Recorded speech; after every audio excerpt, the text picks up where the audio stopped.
Mula dia berat. Dia nak main ni tuan-tuan. Allah. Sebab tu bila orang yang berzikir ni dia akan kata kalimatan khafifatan. Nabi sebut. Dua kalimah yang khafif, yang senang disebut. Tapi saqilatan fil mizan. Berat pada timbangan. Wah. Subhanallah, kita hari ni kalau boleh bangun. Alhamdulillahillazi ahyana ba'dama amatana wa ilaihin nusyur. Kita puji Allah Ta'ala yang menghidupkan kita daripada mati yang sementara. Jadi bila kita tidur pun, kadang-kadang orang melawak jangan tidur terus. Kita pun takut ke tak tidur malam tu. Duk kira dia, aku dah dekat dah ni Isra dia lah. Kan? Kawan aku mari baru balik 63. Aku 64 lah ni. Contoh. Makna kata yang tu pun dah kita rasa kalau kita boleh sebut, sebenarnya dia akan mai daripada lisan, kita dah membiasakan sehingga di hati. Sebab tu Nabi kata apa? Nabi kata lalu dilepaskannya daripada penyiksaan mereka. Kerana apa? Zikir. Bukan takat zikir, kita boleh tambah selawat kepada Nabi SAW. Allahumma salli ala Sayyidina Muhammad wa ala ali Sayyidina Muhammad. Kita boleh selawat.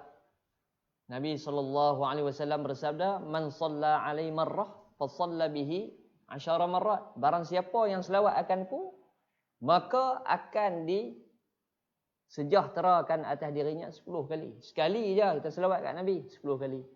Sebab tu tiap-tiap hari Jumaat, ya ayyuhallazina amanu sallu alaihi wa sallimu taslima.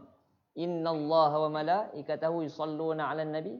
Ya ayyuhallazina amanu sallu alaihi wa sallimu taslima. Nah, apa Allah Taala suruh kita selawat ke atas Nabi sallallahu alaihi wasallam. Ni kita ambil peluang.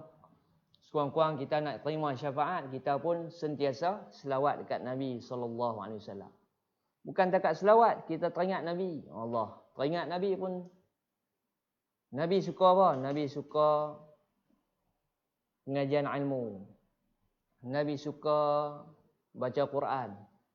Nabi suka bantu orang. Nabi suka berkasih sayang. Nabi suka bermuamalat. Nabi suka kepada anak yatim. Nabi suka kepada golongan hafazan dan sebagainya. Ini kita membudayakan perkara yang disukai oleh baginda Nabi sallallahu alaihi wasallam.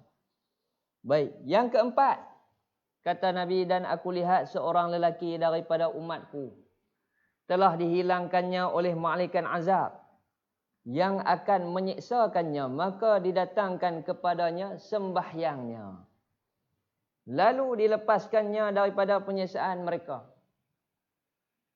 Kata Nabi, aku nampak umatku ni akan disiksakan kalau dia tidak melakukan perkara yang diwajibkan oleh Allah Subhanahu wa taala. Maka sembahyang dia pun mai. Makna kata bekalan solat dia mai. Maka selamat dia daripada siksaan tadi. Sebab tu bila kita mati tuan-tuan, mungkar nakir dia akan tanya. Bila tanya soalan ni takut. Takut tuan-tuan. Soalan bocor, nak jawab tak boleh. Aduh. Dia bukan jawab dengan lisan, jawab dengan iman. Hak tu kita takut. Yang ni kita tak boleh nak baca. Sebab tu saya bagi peribadi, setiap manusia ni Allah Ta'ala mengetahui. Kadang-kadang dia biasa tapi hebat di sisi Allah. Biasa tapi dia hebat. Kita nampak Allah, aku ni, kita dengan Allah yang tahu. Kita tak boleh menilai orang. Saya suka kalau kata ayat kita menilai, tak boleh. Kita hanya boleh memberi pentafsiran beberapa sudut pandangan kita bolehlah. Kalau kita nak menilai dia ni, kadang-kadang menilai ni berat. Dia menilai ni keluar tu markah. Dia nak, kalau kita bagi sudut pandang dari segi seorang manusia, bolehlah sebagai panduan untuk membina motivasi untuk memperkukuhkan jati diri, yang tu tak apa. Sebab tu bila sembahyang, dia sembahyang selamat. Sebab tu Nabi SAW bersabda, awwalu ma yuhasibun nas fi yaumil qiyamah as-solah. Perkara pertama yang akan dihisab oleh manusia semayang. Rupanya 4 perkara yang keempat semayang. Kita semayang, rupanya selamat kita daripada azab. Sebab tu semayang ni suka, tak suka, sibuk, lapang, senang, sempit, kaya, miskin, mesti kena semayang. Tak mati pun kena semayang ni. Sakit cara sakit lah. Kalau accident tak sedap diri, tu lain lah. Koma tu dia pun tak sedap diri, tu cara lain lah. Kalau sakit, semayang cara sakit. Demam, semayang cara demam. Tapi dia pun baru lepas operate dan sebagainya, tu kira dia ada. Sebab dia pun tak sedap diri dan sebagainya, dia ada cara dia. Makna kata semayang ni sangat-sangat penting. Sebab tu perkara semayang ni, bila kita sebut solat, sebenarnya Allah Ta'ala suruh kita berdoa. Doa kat dia. Sebab tu dari segi syarak, aqwal wal af'al maqsusah fi awqatin muhaddad bi syurutin mubayyin. Perbuatan, af'al wal aqwal dan perkataan maksus yang telah dikhususkan dalam semayang. Fi awqatin muhaddad, pada waktu yang telah ditetapkan, bi syurutin mubayyin, dengan syarat-syarat yang telah jelas. Sebab tu semayang ni bila dia ada tertib semayang, kita berdiri, baru kita rasa satu feel. Tambah kita faham pula kelas mengajar Quran, kita faham pula Fatihah secara terjemahan. Kita dah boleh ni buah durian ni. Nampak bangsa, pegang sikit. Boleh kopak tuan-tuan, dia rasa manis, tu dia lena. Wah, dia sedap. Mana kata, dia rasa feel. Bila kita satu benda kita rasa feel, dia seronok. Kalau sebut kek batik feel tu, rasa kek batik pun rasa lain lah. Rasa kita buat pula, Allah. Kan? Kena pula hari ni. Esok kalau puasa, dia teringat kek batik tu. Nak kena buat. Jadi dia nak rasa feel. Sama juga, semayang ni dia feel.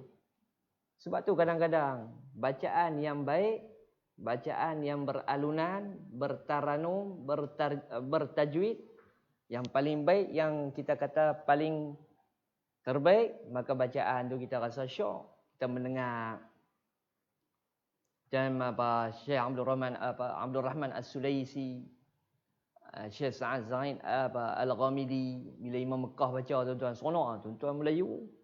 Saya pergi umrah Allah, sebelah ni syok dengar subuh kan. Kadang dia baca sikit panjang, syok sampai sebelah melilina. Nak kata menghayati, mengamati bacaan tersebut. Sebab apa? Sebab kita rasa kepuasan dalam semayang. Rupanya semayang tadi sejahtera dunia akhirat. Dengan syarat kita ikhlas sungguh-sungguh kita dengan Allah. Saya nak menilai, tak erti semayang kita. Hanya Allah Ta'ala mengetahui. Baik, yang kelima. Dan aku lihat seorang lelaki daripada umatku terjulur lidahnya pada bersesak-sesak sesama manusia. Maka didatangkan kepadanya puasanya. Lalu ia memberi minum kepadanya. Kata Nabi, perkara yang kelima dapat selamatkan kita daripada azab, puasa. Rupanya Allah Ta'ala suruh puasa ni nak selamatkan kita. Dia bagi setahun, 12 bulan, dia bagi bulan yang ke-9. Betul tuan-tuan, bulan ke-9, bulan Ramadan lah. Dia bagi kita bulan 9, bulan Ramadan. Sebab tu sebut bulan 9 ni syok. Pergi umrah bulan 9 syok. Jadi bulan Ramadan dia bagi kita. Dia training kita daripada Ramadan. Dia suruh kita cari pahala-pahala sunat dalam bulan lain melalui sabdaan Nabi SAW. Puasa sunat dalam bulan Syawal 6 hari. Puasa 6. Puasa Zulhijjah, Arafah. Puasa Muharram, Ashura, Tasu'a. Hari ni pun boleh puasa. Isnin Khamis. Sekali nak masuk pula hari putih. Kan? Puasa apa lagi? Puasa bulan Rajab, Sya'ban. Jadi bila kita dah ada training hak wajib, maka rupanya dalam puasa ni ada satu hadis yang Nabi SAW sebut, ganjaran bagi orang yang berpuasa itu adalah syurga yang disebut syurga Ar-Rayyan. Ar-Rayyan. Dulu ni lah ni orang panggil Muhammad Rayyan. Dia nak ada agak ala Inggeris tu. Gagah Michael dia tak lebuh lah. Muhammad Rayyan. Jadi nak abang kata Rayyan, asal dia Ar-Rayyan. Ar-Rayyan ni syurga bagi orang yang berpuasa. Kita 8 pintu syurga tu. Tak boleh kita kata Jannatul Firdaus. Kan? Tak ada pun paling kurang Jannatul Rayyan. Nak boleh Jannatul Naim tak tahu. Nak boleh Jannatul Ma'wa tak tahu. Kan? Jadi kita nak ada satu, kalau kata aku kalau boleh 8 pintu ni, tapi target nombor 1 lah. Dia macam Pak Izzah lah. Walaupun duduk kelas tu 43 orang. Target nombor 1. Kalau tanya budak 43 tadi, dia target nombor 1. Tapi tiap-tiap tahun dia dapat nombor 43. Target nombor 1 tak apa. Target nombor 1 dapat pintu nombor 8 tak apa.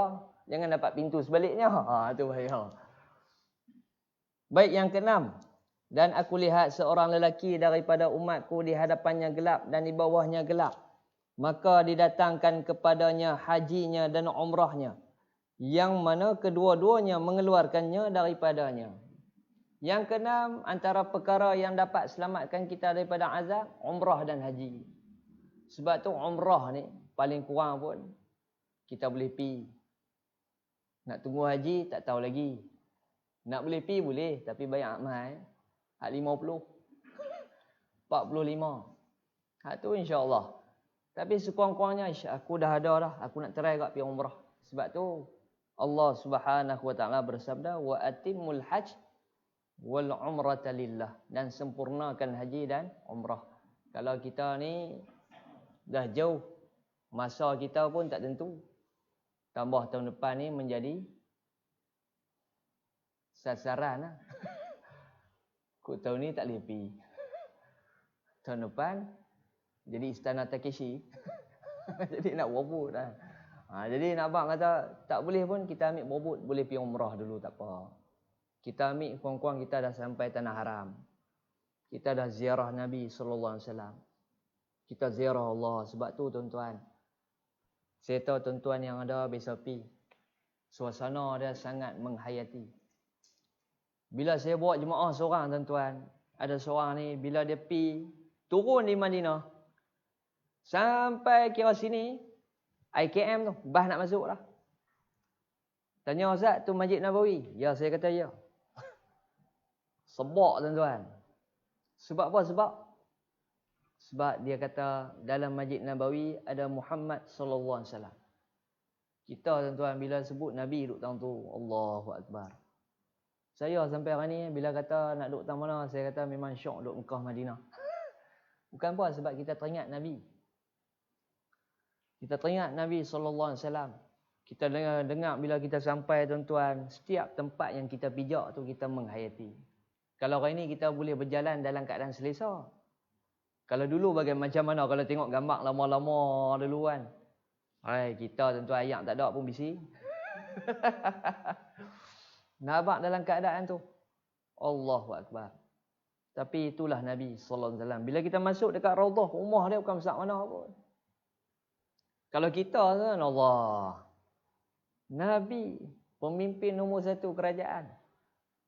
Tapi Nabi tidak memilih bahkan dunia ni sebagai alternatif.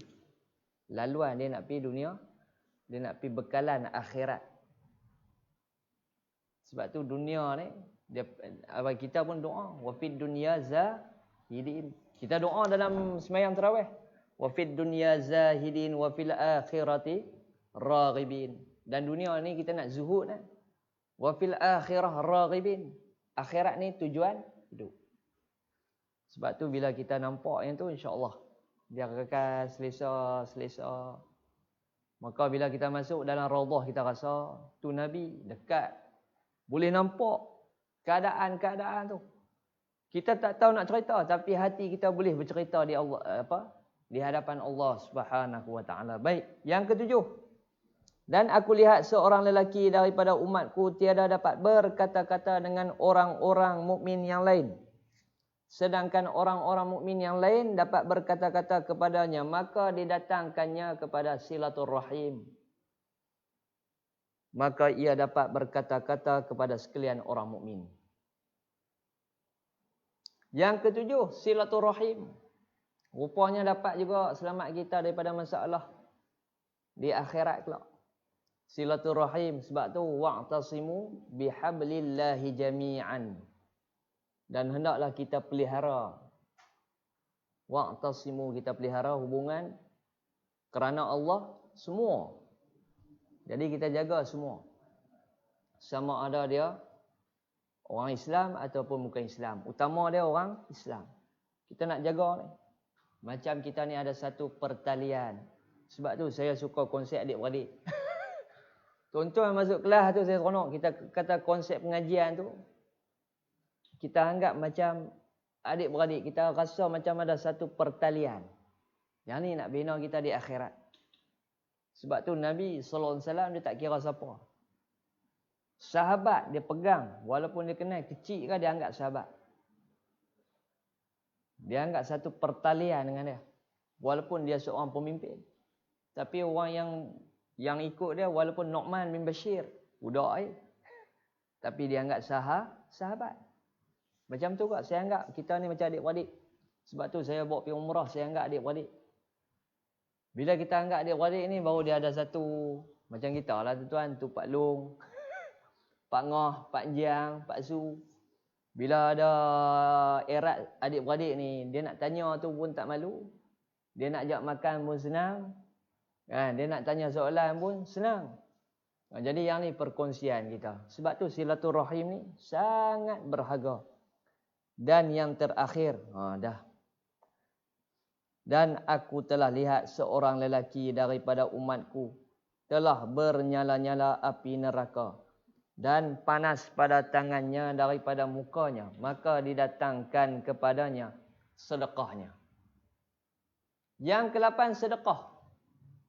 Lalu ia mendindingkan atas mukanya dan menjadi payung atas kepalanya. Subhanallah, sedekah.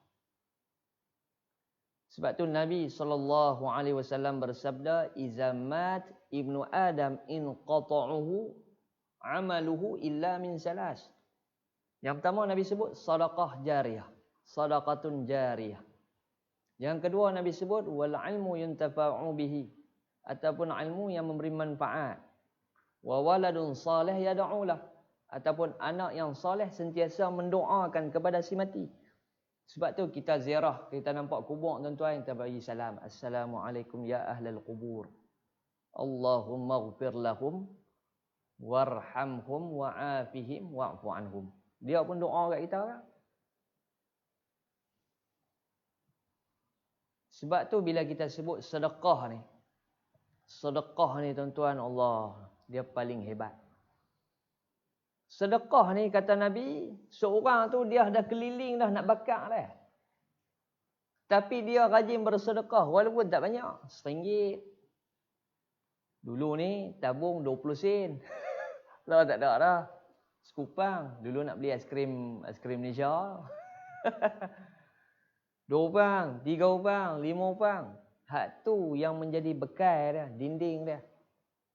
Tambah hari ni kita mampu cara kita bagi. Tapi kita ada sifat memberi. Tambah hari ni hari Khamis, esok pula hari Tasu'a, tomorrow pula hari Ashura. Ini kita ambil fadilat Muharram. Sebab tu apa-apa kita infak, sedekah kita bagi infak makanan, kita infak pakaian, wang ringgit dan sebagainya, tu dianggap sebagai benda yang kekal. Sebab tu benda tu mendindingkan dia, maka menghilangkan dia daripada azab tadi. Subhanallah. Sedekah, duit yang kita sedekah dia mai kat kita tuan-tuan, jaga kita. Kalau baju, cara baju. Kalau makanan, cara makanan. Makanan kita bagi kat siapa pula? Kita bagi kat fakir, kita bagi kat miskin, kita bagi kat budak tahfiz Quran, kita bagi orang susah memerlukan dan sebagainya. Dibantu kita.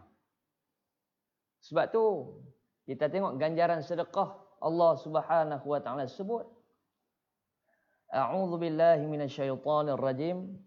masalul ladzina yunfiquna amwalahum fi sabilillah kamasali habbah ambatat sab'a sanabil wa fi kulli sumbulatin mi'atu habbah, kata Allah.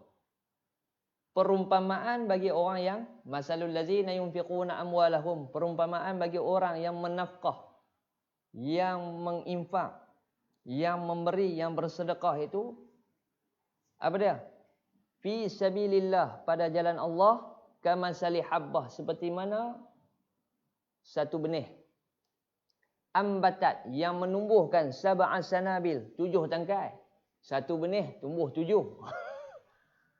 Wa fi kulli sumbulah, setiap tangkai tadi mi'atu habbah, setiap tangkai 100. RM1 700 Allah Taala bagi. Tu dia. Kaya tuan-tuan, kaya. Insya-Allah tak kaya mah, kaya. Kita kaya. Kaya tuan-tuan, satu RM1 RM700 mai kat kita. 700 4,900. Oh. Tak kaya tuan-tuan. Allahu Akbar. Tapi tak nampak kan? Walladzina yu'minuna bil ghaib. Wahai orang-orang beriman, percayalah kamu dengan perkara yang ghaibiyat. Macam hari ni tuan-tuan duduk, hari ni malaikat duk jaga. Malaikat doa sampai seluruh makhluk yang berada di muka bumi, ya Allah, rahmatilah mereka, ya Allah, bantu mereka, ya Allah, selamatkan mereka. Ni katak pun doa. Ayam kena sembelih tadi pun doa kita nak pergi mengaji. Ayam doa tuan-tuan, cuma dia tak abang lah, dia abang bazar dia. Cicak kita bawa terbih tadi pun doa. Kan? Nak abang kata sentiasa mendoakan. Macam itulah sedekah juga. Sedekah ni Allahu Akbar. InsyaAllah tuan-tuan senang. Tambah tuan-tuan dalam perjalanan niat, aku ni nak menuntut ilmu, aku ni nak cari, maka Allah Ta'ala permudah jalan ke syurga. InsyaAllah tuan-tuan, mudah-mudahan dengan 8 perkongsian tadi, dapatlah sama-sama kita ambil manfaat. Dan insyaAllah tuan-tuan, dalam video tu, tuan-tuan tengok dalam nombor akaun di bawah. Tuan-tuan boleh tengoklah kalau tuan-tuan nak sumbang kepada sekolah. Dan kita hari ni dalam proses nak mencari dana sebanyak 3.6 juta untuk komplek di Pokok Macang. Jadi siapa-siapa nak bantu secara bulanan konsisten, insya-Allah kita nak cari seorang sebulan seorang RM10. Tuan-tuan RM1 pun tak apa. Transfer Ustaz, saya buh ni RM1. Screenshot kat saya hantar tak apa. Tak apa.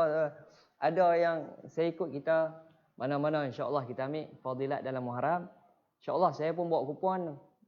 Siapa-siapa nak pergi, Ustaz boleh jumpa kepada Ustaz Fatah. Kupon ada di belakang. Satu kupon tu.